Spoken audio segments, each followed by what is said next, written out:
Well, hello and welcome to this demo. In this demonstration I'm going to be using some soft pastels. These are Unison pastels and they're not actually portrait ones, they're just ones I've put into a box. And I want to show how I create a sketch using these soft pastels and then some water. I do have a fixative which I may well use as I go along, and I may well be using some of my water-soluble graphite, which I just love these. This just gives me the opportunity to make some marks initially to give me a bit of a guideline. Now, I've already got some mess. I'm just not a very clean artist, but never mind. So here we go. So I'm going to start off by using the Lyra water-soluble graphite pencil, or crayon as they call it, just to give myself some directional marks. So I want to remember where I want the land to be, but I don't want anything to be representational. This is all just a matter of trying to create a sense of movement and that this is a suggested landscape, because I do want to go a little bit freer with it. So that's probably all the marks I'll make actually with the Lyra sort of water-soluble pencil, or crayon they call them. Set that aside. Now I want to try and start off quite light. I tend to go quite dark, so I'm trying to really work hard at making myself work a little bit lighter. So I'm going for this little box of soft pastels, and there's this really gorgeous one. As you can see, they're rather dirty. I'm not sure what that one even says. They're usually just numbers. No, can't see it. Might be something 20, but there we go. So I'm going to start with this one and just put down a few little marks to sort of suggest the colours. And I'm going to really be quite light with my application, as there's another thing I'm aware of that I do is I press quite hard, or I can be very sort of generous and then just give this a bit of a smudge with my finger. And I absolutely hate getting my hands dirty, but you know, in order to work with pastels you really do need to do that. So I'll put some marks down here, remembering to echo the colours all around, so they've gone a bit darker, so I'll just smudge that a little bit.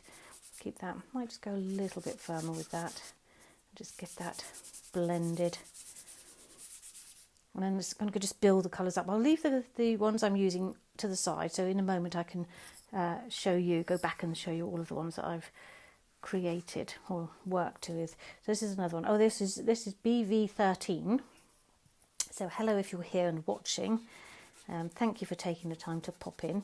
Now that's quite a soft colour. That's rather nice, and it's nice that you can blend the two together. So I'm going to do that now. I find that working with soft pastels is quite a gentle, well, it can be, it depends on how firm you are with your application. It's a gentle way of creating a very quick representation of what you are looking at, or you feel, or your photograph. It's just a really quick and easy way of getting some colour down on the paper. Oh, again, remember that. Always remember to echo it throughout the painting. And when I'm talking, I sometimes forget to do what I tell you to do. There we are. Actually, put a bit in there as well, blend that. You can see already how quickly it's building up. It's quite an effective way of actually working. You have to just get over the fact that you don't like getting dirty, which is like, for me, as a real, yeah, I have to work very hard on that one. So I do get a bit tetchy. So now I'm going with a little stronger blue.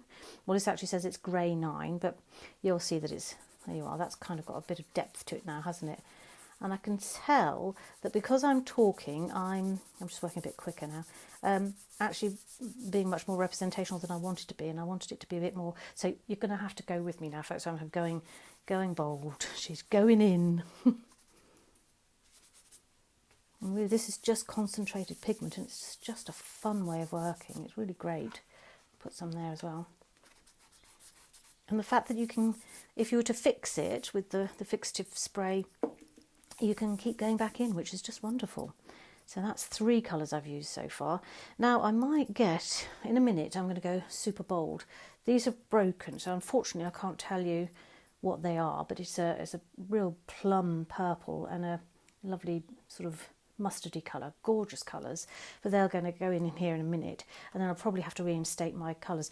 Do I actually want those in there? Yeah, let's just stick with the plan because it's bold and it's exciting. I'm just going to have to get a bit of tissue, or I'm just going to the side and wiping my hands on a towel to try and get a bit of that colour off, otherwise it's just going to keep being echoed in there.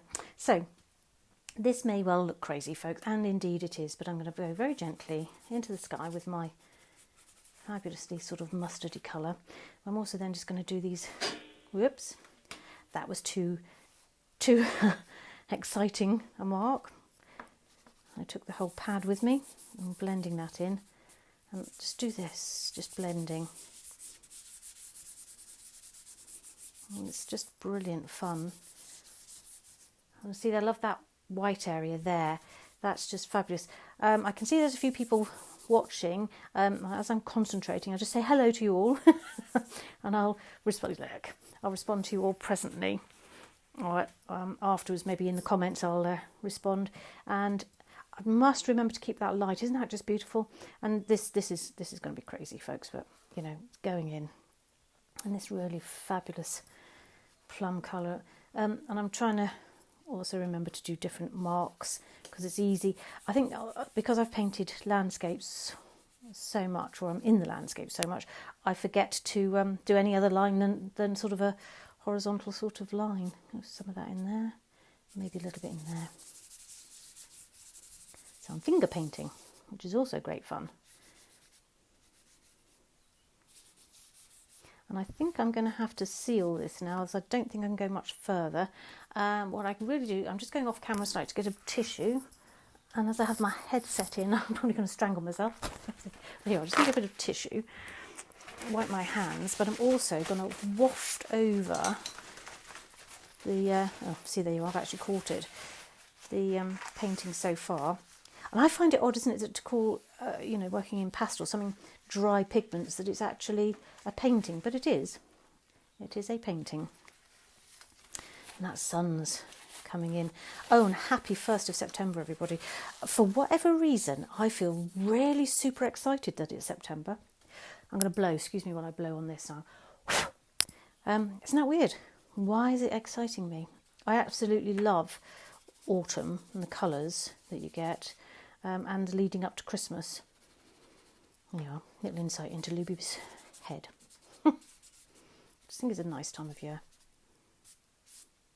Right, just blending those colours again. I want that to... Who needs a paintbrush, eh?